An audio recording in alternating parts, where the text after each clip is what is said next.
He flew to his dad's house for Thanksgiving. He never came home. And the reason why is one of the most disturbing things I've ever researched. A 13-year-old boy begged his mom not to send him to his father's house. She couldn't stop it. It was court-ordered. And what that boy found on his father's computer before that visit is what got him killed.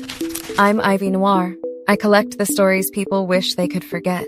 These are awful little stories. Because this case doesn't just involve a missing child.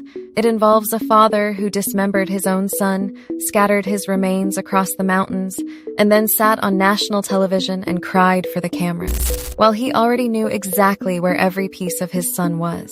Dylan Redwine was 13 years old. He lived with his mom, Elaine, and his older brother, far away from his dad, Mark. Mark and Elaine had been in a brutal divorce and custody battle for years. Elaine had primary custody, but Dylan was still court-ordered to visit his father occasionally. One of those visits was Thanksgiving 2012. Dylan desperately did not want to go. And the reason why is where this story becomes something else entirely. Not long before the visit, Dylan and his brother were on their father's computer when they stumbled across a folder of images. What they found inside stopped them cold. Photos of Mark wearing women's lingerie and a diaper, and then photos of him consuming the contents of that diaper. Dylan was a 13-year-old boy, and he had just seen that. He took photos of the screen on his phone, and he made a decision. He was going to confront his father about those images during the Thanksgiving visit. He begged his mother not to make him go. She had no legal choice. On November 18, 2012, security footage showed Dylan arriving at Durango Airport at 5:52 p.m. Mark picked him up. According to Mark, they went to Walmart, McDonald's, came home, watched TV, and went to bed. Mark's house sat in the middle of nowhere.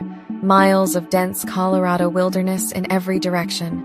No neighbors, no witnesses. The next morning, Mark said he tried to wake Dylan for work. Dylan said he wanted to stay, so Mark left. When he came back hours later, Dylan was gone. A fishing pole was missing. The front door was wide open. Nickelodeon was still playing on the TV. Mark waited hours before calling anyone. When he finally called Elaine, his exact words were, "I lost our son." Not Dylan is missing, not something happened. I lost our son. Elaine felt it immediately.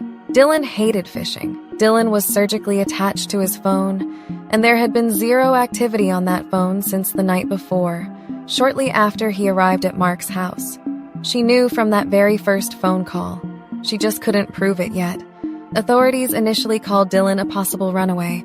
The search of the surrounding woods found nothing. Dylan had vanished completely. Then Mark agreed to go on Dr. Phil. He sat in front of millions of people, denied everything, and refused to take a polygraph test.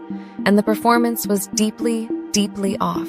The nonchalance, the detachment, the almost irritated energy of a man who found the whole thing inconvenient. People who watched that episode said they couldn't explain it. They just knew. Something was catastrophically wrong with this man. 7 months after Dylan disappeared, hikers found partial human remains 8 miles from Mark's home, dismembered, scattered across a wooded area on Middle Mountain Road. Dylan's head was still missing. Police searched Mark's house. They found traces of Dylan's blood throughout the living room. Bloodhounds detected human remains in Mark's washing machine, in his truck, and on the specific clothes he had been wearing the night Dylan arrived. Mark skipped town.